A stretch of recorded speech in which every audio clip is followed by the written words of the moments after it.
Let's date forever.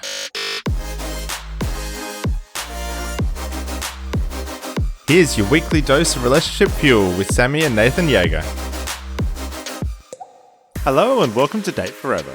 In this week's episode, we're chatting about the idea of playing lead or playing support in your relationship or different areas of your life. So before we jump into that though, Sammi, what's been fueling you up this week? Oh, Nath, my tanks are feeling much fuller than they were a couple of weeks ago. Yeah, you've had a pretty big week filling up lots of your tanks, I think. Yes, we arrived home late last night from the beautiful Port Douglas, North sunny Queensland. Yeah. After I think like a week and a half of rest, relaxation, play, and also I attended a business retreat.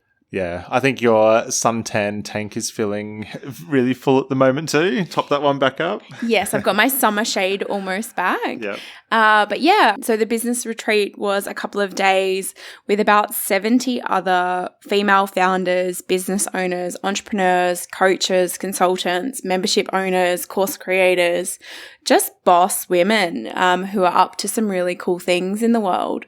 So it was really nice to spend some time in that space, but also with my husband doing some fun and also resting and having some white space, which we haven't had for a little while. Yeah, it has been really nice. And I think it's been one of our first real holidays in the last 2 or 3 years. We've taken a couple of little mini breaks, but really haven't had sort of that dedicated 10 or 12 days or whatever it was of proper downtime away together.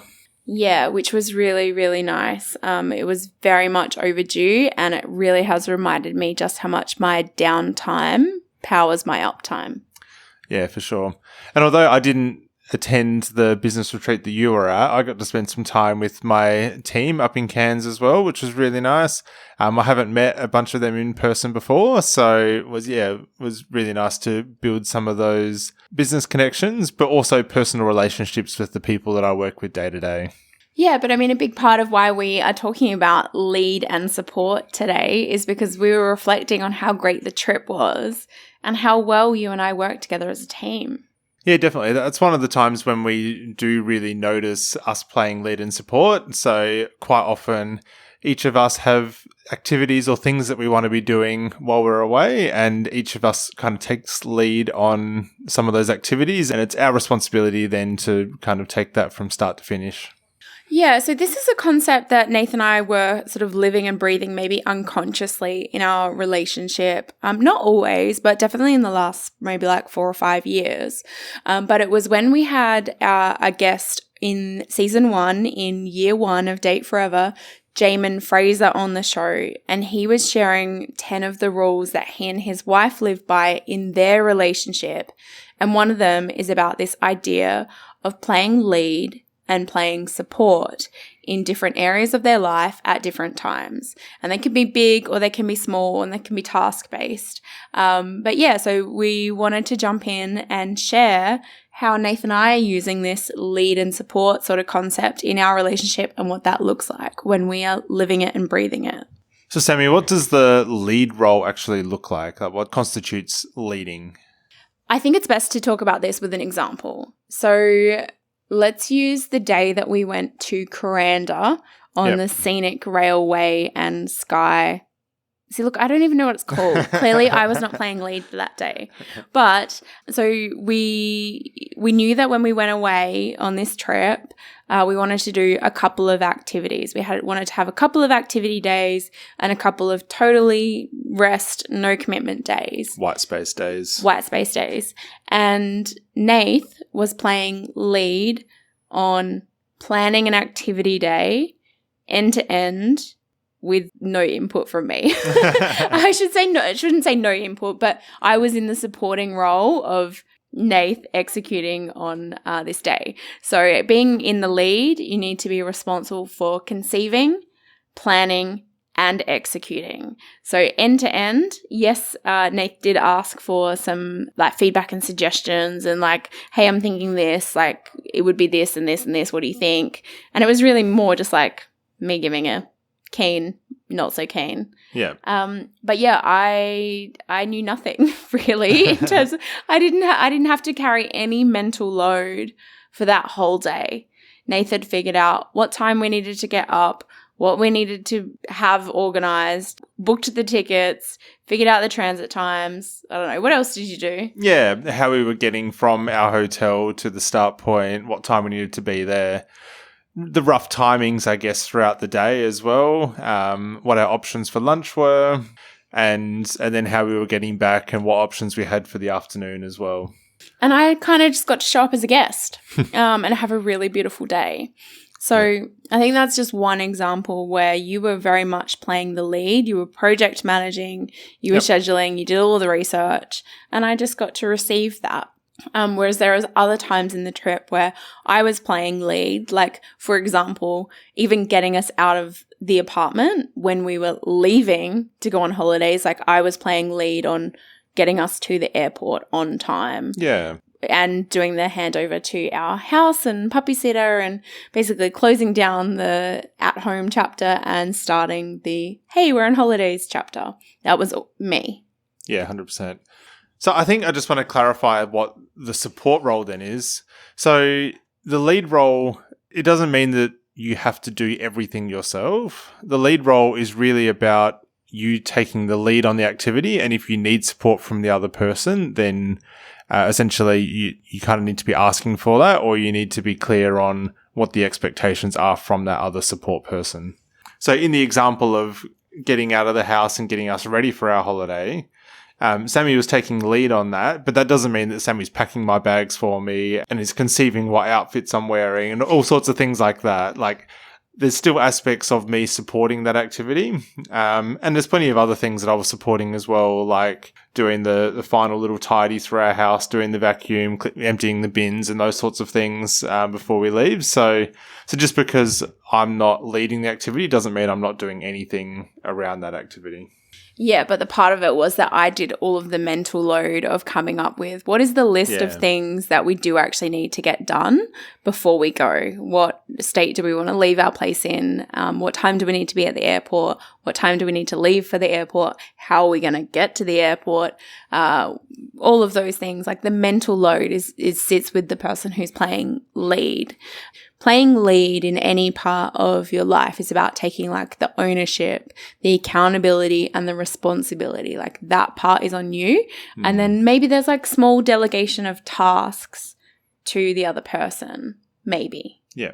Yeah, but this exchange of playing lead and playing support shows up in other areas of our life too, like not just when we are traveling, but a really key example is in our 2x2x2 date night practice.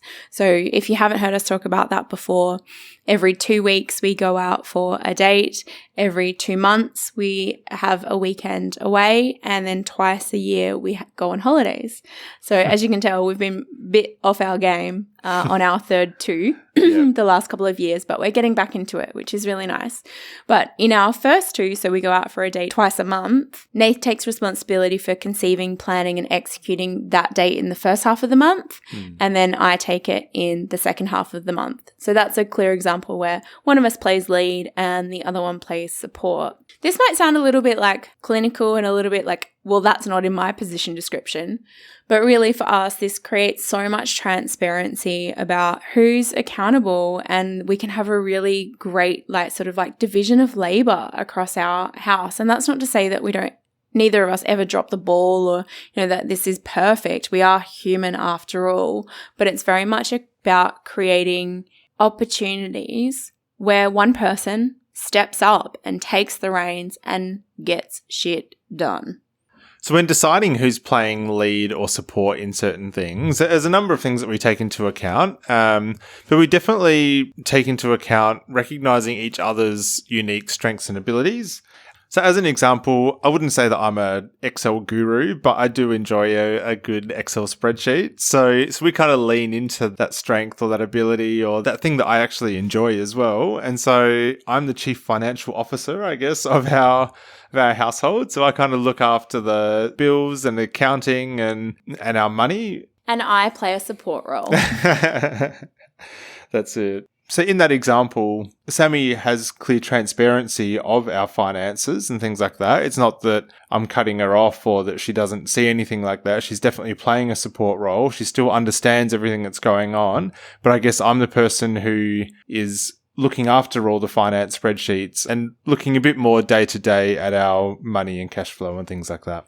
Yeah, and then on the flip side of that, I am the head chef in our household. Yeah. I play lead on our meals and Nath plays support.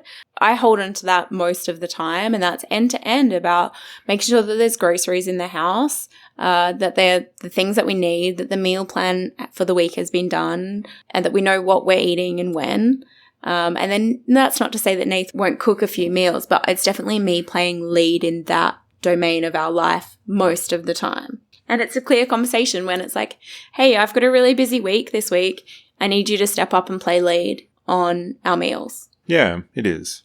So a key part of this is really having that effective communication around who is playing lead or who is playing support. So one of the ways that we've found really useful in having that clear communication or that clear delineation of who is playing lead and support is through our fair play cards that we look at most weeks, let's say.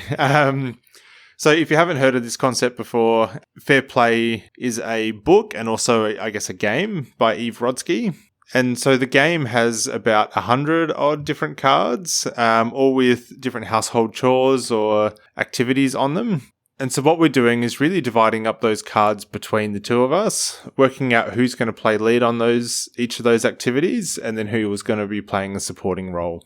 Yeah, we've talked about this on the show a little bit before, but this has really allowed us to have even more clarity over who's playing lead and who's playing support. And it gives us almost like mental bandwidth back to be like, do you know what? I don't even need to think about what's happening with the dog this week. That is not my responsibility. Yeah. Nate's playing lead on that.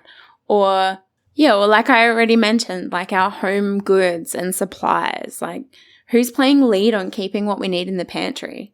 That one's me at the moment. Yeah, it is. So out of these cards, so sometimes some of the cards never change hands. Some of them we're almost permanent leaders on, whereas there's other ones like you and the chief technology officer. Yeah, I'm never taking that card. Tough gig. I need help. I need help desk. That's it. Yeah. So I'm always holding that card.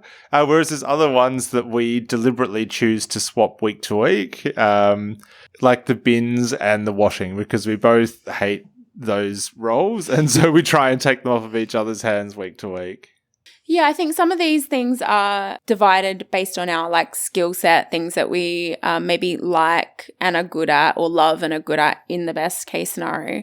But it's not realistic that everything in our life one of us is going to love and be great at. There are definitely things that we don't like, not good at. And Nate already mentioned it. It's laundry. In our household, we both don't like it, both not good at it. But yeah, so it's about not just dumping what the tasks that the other person is great at on them. Like, no, this is an opportunity to step up, grow, evolve, get better at something. And just because someone is maybe a little bit better at something doesn't make it their responsibility all of the time. There needs to be that exchange of playing support and playing lead. Yeah, 100%. And I think having this clear delineation between who's playing lead and who's playing support, it makes it really easy to recognize each other for the contributions that you're bringing towards your household or towards your relationship. Whereas if no one's playing lead on something, then it is pretty grey as to who's actually kind of done what. I also think that the 100% like transparency of like, that is your domain. You are taking ownership, accountability, and responsibility of that has built a lot of trust in our relationship. Yeah, like, it has. I don't have to worry about that. Nate's got it. And when sometimes there is wavering, especially if there's been like a series of like, low follow through. Yeah. And I'm guilty of that too. But for the most part, I think this has really helped us build a lot of trust in the other person and vulnerability to say like, hey, I know that this is normally something that I play lead in, but I just can't do that this week. Or I can't bring 50-50. I only have 20 to give this week. I need you to pick up the 80. And then that obviously prompts a conversation around, is this task actually vital to get done this week? And does someone else need to take the lead? Or is this something that we can kind of defer till the next week or till later down the track? Yeah, but like you said, Nath, I think it really does cultivate this culture within our relationship of recognizing and respecting each other's contribution to making our household and our life and our relationship go. But I think at the guts of all of this, and it's probably the thing that gets said on this show the most, is that communication is key. But I think like having the language of, I'm going to play lead on that, you're going to play support on that, gives us clarity. And clear is kind and unclear is unkind. So to say thank you for listening today, and because we've just visited the beautiful Daintree rainforest, we've contributed to saving 4 square metres of the Daintree rainforest. And this has been made possible by Rainforest Rescue and via our partnership with Buy One, Give One. The Daintree rainforest is home to so many amazing plants and animals and quite a few actually rare, threatened and endangered species of plants and animals too. So this is really important to us to take care of our beautiful country, especially because it's so close to home and we've just been there. So thank you so much for listening and making this possible.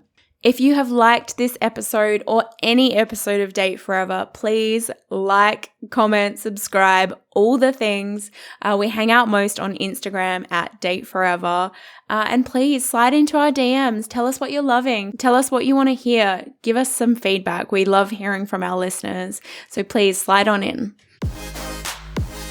Thanks heaps for joining us. If you love what we're doing here and want more, subscribe to the Date Forever podcast to make sure you never miss an ep. Come and hang out with us and other awesome couples who are fueling up their relationships in the Thriving Couples Collective Facebook group, or check us out at fuelcollective.com.au. Until next time, keep on dating, because better relationships equal a better world.